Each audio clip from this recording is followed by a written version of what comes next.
Hiya, I'm Jasper, and welcome to your video review for Cinderella Man.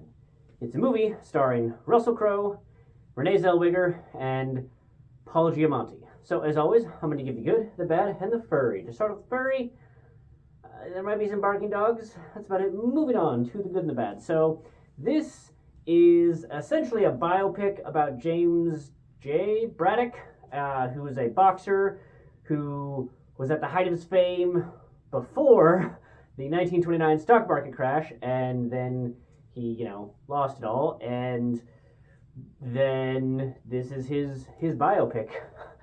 I didn't Google this guy before watching the movie, so, I wasn't sure exactly what was going to happen, so I don't want to ruin that for you in case, you haven't Googled his name, but, this is a biopic, and there is boxing involved because, like I said, he was a famous boxer, and I feel like his story or him, whatever he did in the ring, may have been inspiration for various other Hollywood movies boxers.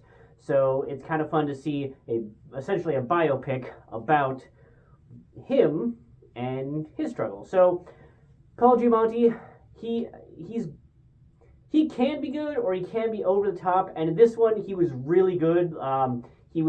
He wasn't the over-the-top comedy guy that he is sometimes. He just did a generally good job, so I really like that. Renee Zellweger, another one of the ones where, she can be a bit over-the-top with her comedy roles, but it was enjoyable seeing two actors that I generally associate with comedy do a really good job at a serious acting role. This is not a funny film, it's not a comedy, it's a biopic with boxing in it. So, the boxing, I would say that there is enough of it. It doesn't overwhelm you, and it's not where 3/4 of the movie are set in the ring and they're breaking brand new ground for how a boxing match is shown on a movie, but they do a good job of it. Russell Crowe, as always and as should be expected for the Oscar winner, does a fantastic job as always.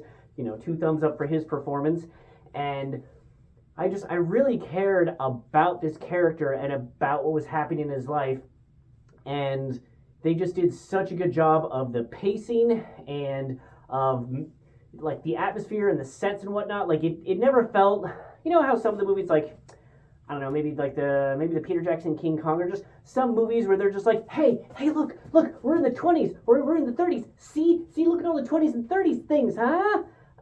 And some of the things are just like, okay, yeah, sure, I guess that technically looks good, or sometimes oh no, that's some bad CGI, or would you really have that shiny of cars everywhere? Is that exact? So, in this movie, they don't focus so much on that. Yes, obviously the Great Depression is a driving factor in his life experience, but they don't focus on really shoving in your face and look, we made a 1920s or 1930s thing. So I thought they did a really good job of it's focusing on the character as it should, and the sets and whatever else is going on screen in the surrounding area adds to the story. It doesn't distract from it, and it doesn't try to highlight that look at the budget that we have or whatever. So they did a really good job with this. If you like boxing movies, but more importantly, if you like biopic movies, I think that you will enjoy this, as long as you don't absolutely hate boxing, because, you know what I mean? If you watch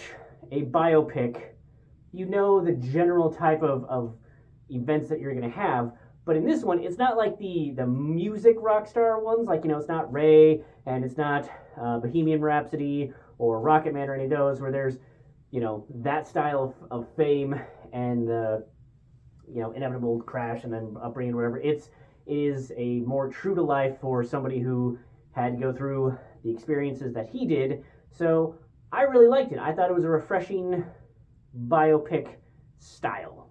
So yeah, great job all around. I definitely give this movie 2 thumbs up. You should go see it. That's all I have for this one. Thanks for coming. Thanks for watching. Hope to see you at the next one. Bye.